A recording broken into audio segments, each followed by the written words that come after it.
Hey heroes, welcome to another cosmic episode of History of the Marvel Universe. This channel is sponsored in part by Patreon supporters. If you would like to vote in monthly polls that help decide what topics get covered on the channel, then you can sign up for $1 per month over at patreon.com/MaryMarvelate. The link is in the description below.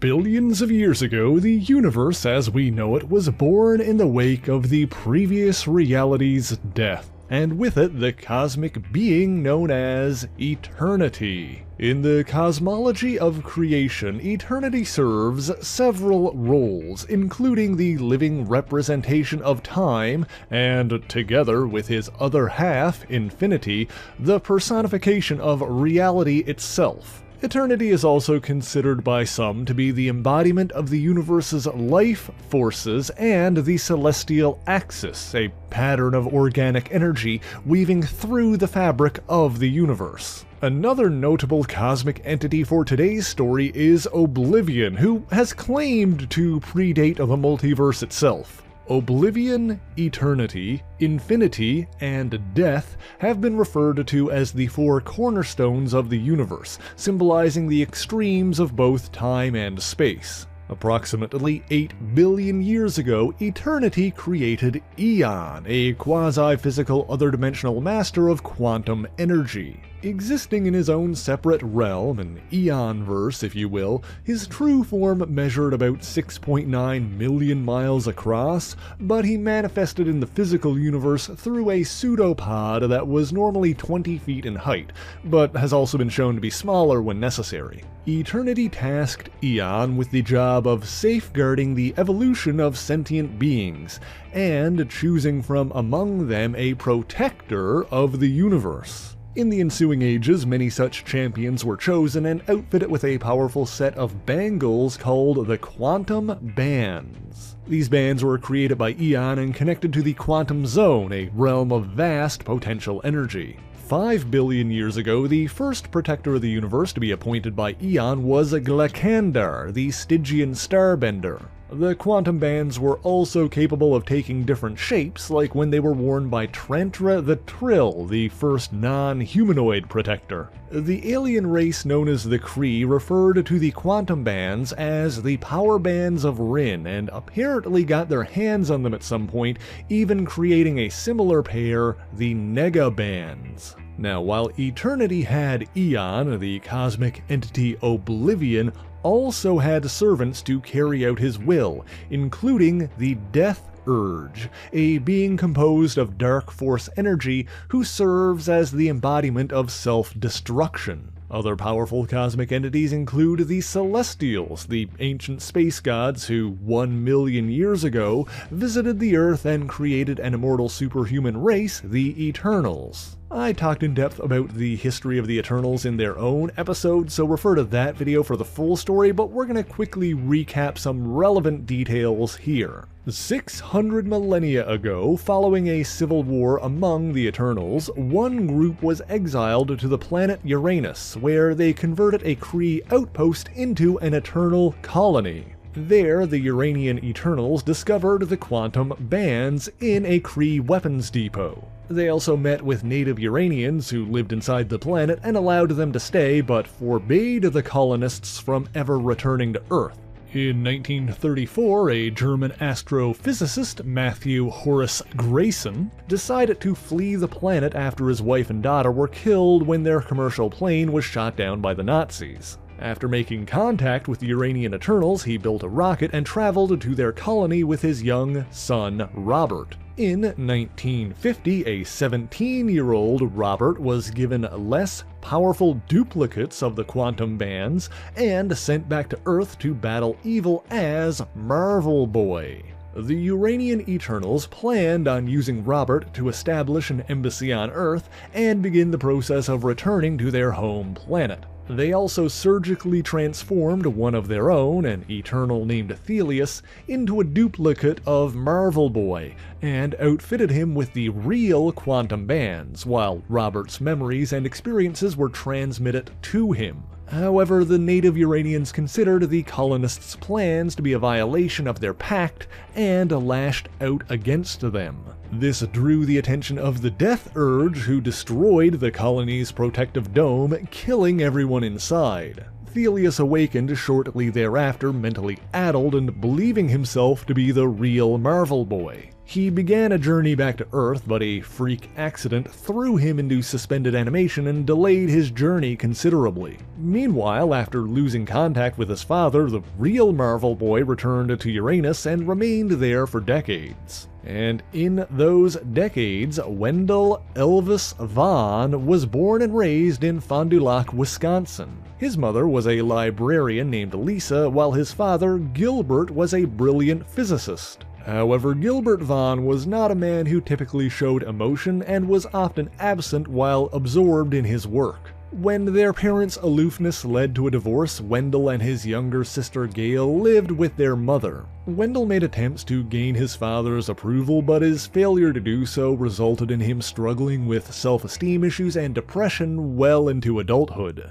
Looking for structure and purpose, he enlisted in the U.S. Army, but felt uneasy with being a soldier and later transferred to the counterterrorism agency SHIELD. But his superiors at both the Army and SHIELD told him that while he was intelligent and capable, he lacked a killer instinct necessary for combat. Meanwhile, Eon had selected his next protector of the universe, the Kree warrior Captain Mar-Vell. It was Eon who first endowed the good captain with his cosmic awareness. While Mar-Vell wore a pair of Kree negabands, he was the only known protector of the universe to lack the true quantum bands, because those were still in the possession of Thelius, who crash-landed on Earth sometime thereafter. Still believing himself to be Robert Grayson, he tried to piece together his fragmented memories, ultimately making logical leaps to blame his father's death on someone he could take revenge on. Calling himself the Crusader, he clashed with the Fantastic Four, but underestimated the power of the quantum bands and inadvertently destroyed himself. The FF turned the bands over to Nick Fury, the director of SHIELD, who had Tony Stark assemble a research team to study them. And the head of that team was none other than Gilbert Vaughn, Wendell's father. It's possible that this familial connection is why Wendell was assigned to the security detail at the Stark International Facility in Pittsburgh, where the quantum band research was being carried out. However, another scientist on the project, Stanley Zane, was actually an agent of the subversive organization Advanced Idea Mechanics, or AIM. Test pilot William Wesley wore the bands, but after 3 hours of testing found that they could not be removed once they bonded with a host. Furthermore, Wesley was unable to control the escalating power and suffered the same fate as the Crusader. And not long after that, agents of AIM launched an attack on the facility, attempting to claim the bands for themselves. In order to prevent this, Wendell Vaughn quickly put the bands on himself, despite his father's warnings of the danger. When he did, he caught brief glimpses of Eon and the Uranian Eternal Colony, but of course he didn't know what any of that meant. In any event, he was able to use the bands to create solid energy constructs and repel the AIM forces. After that, he felt the power building up just as the others did, and flew up high to prevent anyone else from being caught in the blast. But then he discovered that the secret of controlling the quantum energy was not to try and force it into submission, but to relax and let the energy flow through him naturally, and to go along with that flow. Permanently bonded with the quantum bands, Wendell continued working for SHIELD as the new Marvel Boy, but soon changed his codename to Marvel Man.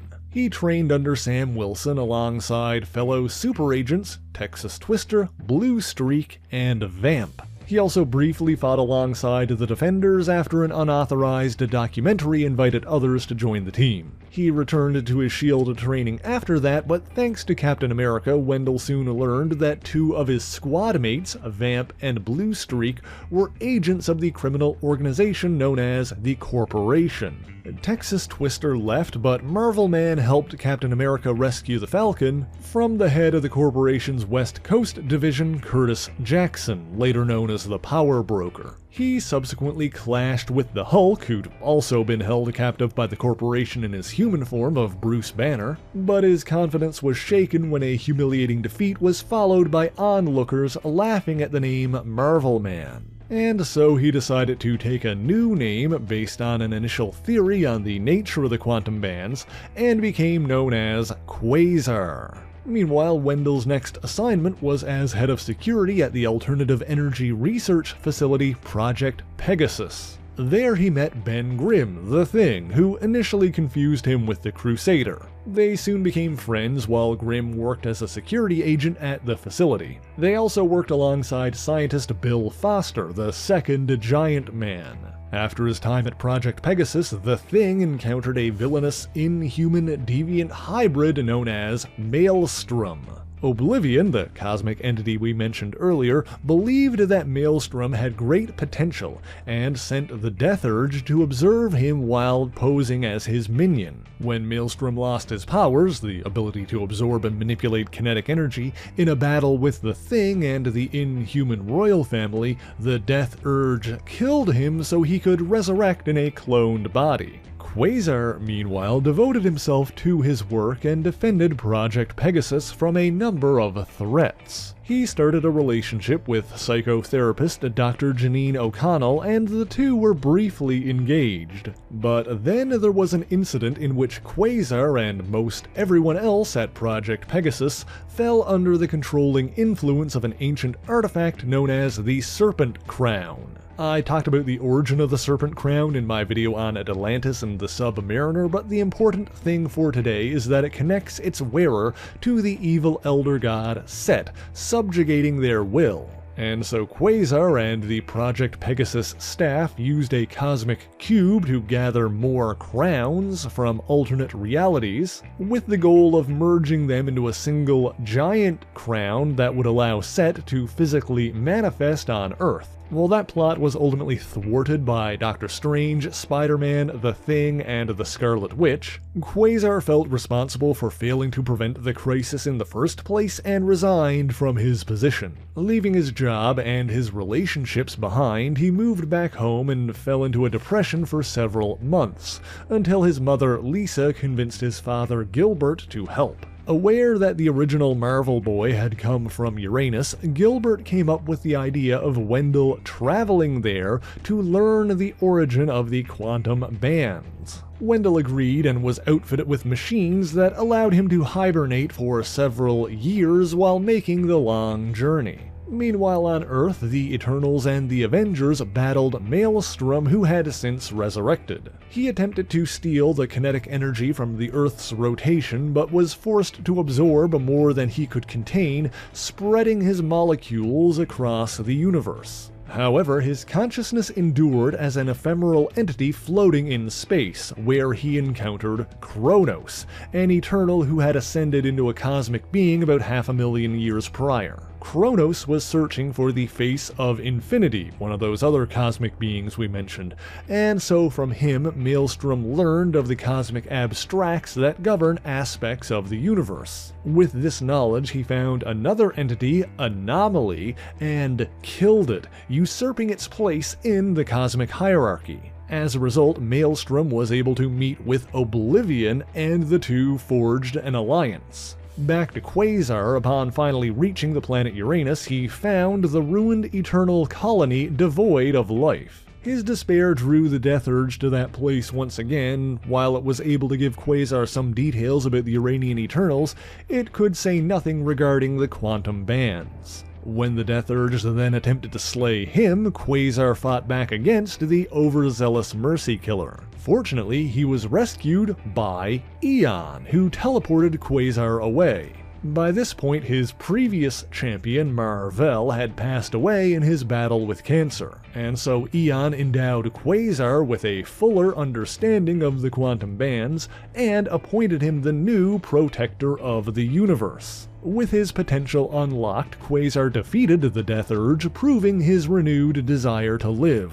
Although when the death urge fled, it declared that the next time they met, Quasar would beg it to end his life, and it would refuse. Eon then showed him how to quantum jump by folding space and returning to Earth in mere seconds. Wendell introduced his father to Eon and explained what happened on Uranus. Using his cosmic awareness, Eon also determined that an extraterrestrial threat would appear on Earth and attempt to slay him, although he could not see who it would be. Of course, the prophesized cosmic assassin was actually Maelstrom, who plotted to steal the cosmic awareness for himself and use it on a quest to destroy the entire universe. While he purported to do this on his master's behalf, he was secretly planning to overthrow Oblivion and usurp his position as one of the cosmic cornerstones. In the meantime, Quasar continued living on his home planet,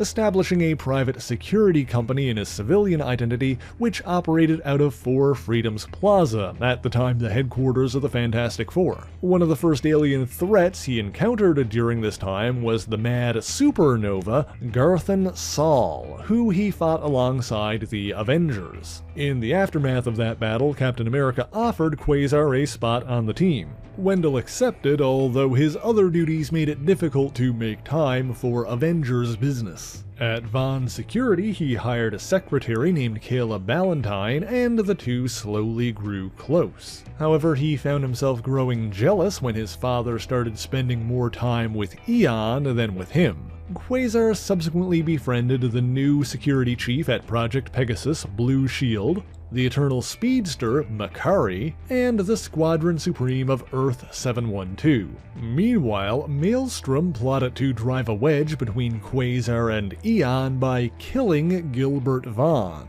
And indeed, Eon made efforts to hide from Wendell the truth of his father's death. Maelstrom successfully manifested on Earth undetected when another cosmic entity, the Unbeing, erased Quasar's origin story, effectively depowering him. Of course, Wendell soon regained his Quasar identity thanks to the Unbeing's opposite number, Origin.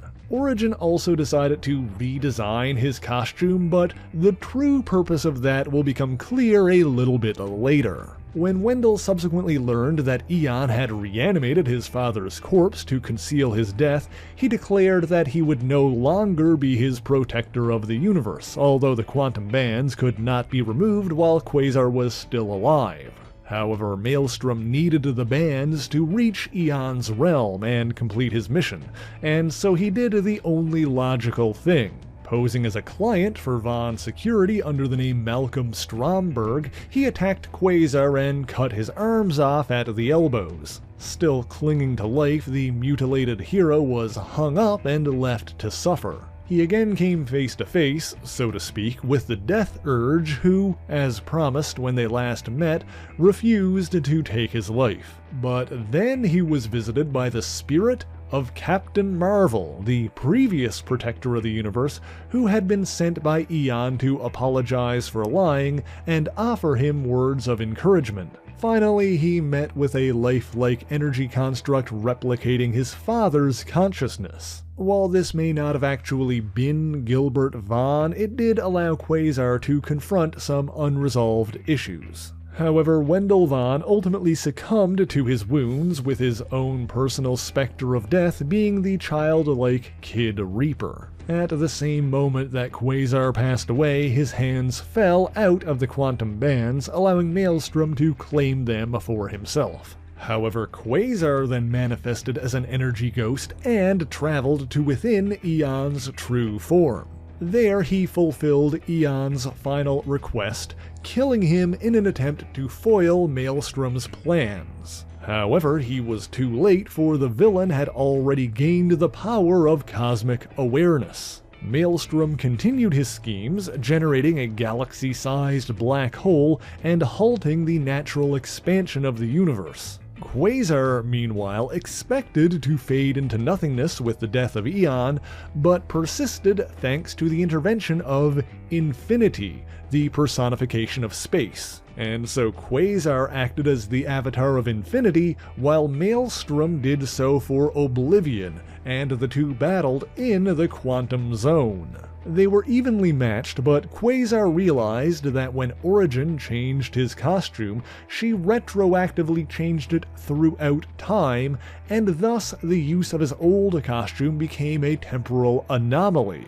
This made Quasar more qualified for the role of Anomaly, allowing him to defeat Maelstrom by usurping his position in the cosmic hierarchy. Maelstrom was destroyed, and the massive black hole ceased to exist. With the universe saved, Oblivion and Infinity, as the negative and positive representations of space, summoned their temporal counterparts, Death and Eternity. As the four extremes of the cosmological compass representing time and space, these unfathomable entities negotiated a new pact to preserve the balance of the universe. Part of the agreement they reached was the resurrection of Quasar, who for the first time wore a costume of his own design, and not one that he was given by someone else. Shortly after that, the Mad Titan Thanos used the Infinity Gauntlet to start spilling Eon's mass from the Eonverse into the Earth dimension.